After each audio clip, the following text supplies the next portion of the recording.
क्यों बाप कहते हैं आप? मैं और आप यीशु मसीह को, खुदा को बाप क्यों कहते हैं? मैंने बताया कि आज बड़ी सादा तालीम और आराम से मैं बात करूंगा।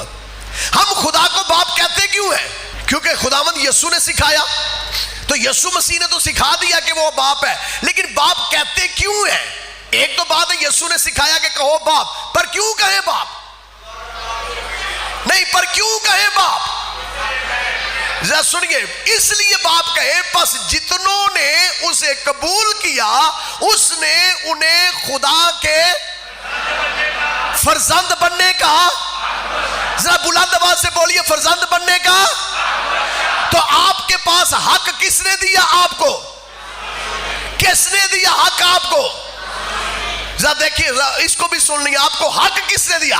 आपको हक उस वक्त मिलता है जब आप अपने गुनाहों को यीशु मसीह को दे देते हैं और कहते हैं कि मैं गुनहगार हूं, मेरे गुनाहों को मुआफ कर। आपको हक मिल जाता है कि आप खुदा को बाप कह सकते हैं।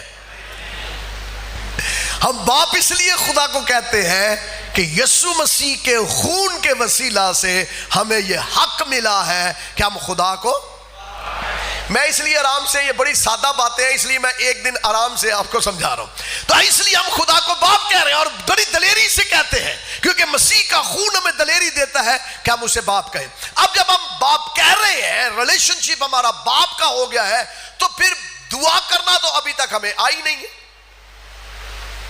और बाइबल बयान करती है कि एक दिन शागिर्द इकट्ठे हुए और शागिर्द इकट्ठे होकर खुदावंद यीशु से कहते हैं कि खुदावंद हमें दुआ करना सिखा।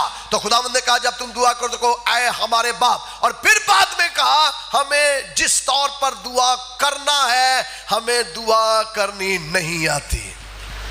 पालूस रसूल तो बड़ा कोई थे बैठा, कोई मिनिस्टर पालूस रसूल से बड़ा हो, कोई पास्टर पालूस रसूल से बड़ा हो, नबियों से कोई खादम बड़ा हो, कोई नहीं है। तो वो ये कह रहे हैं हमें दुआ करना नहीं आती। जब हमें दुआ करना नहीं आती तो फिर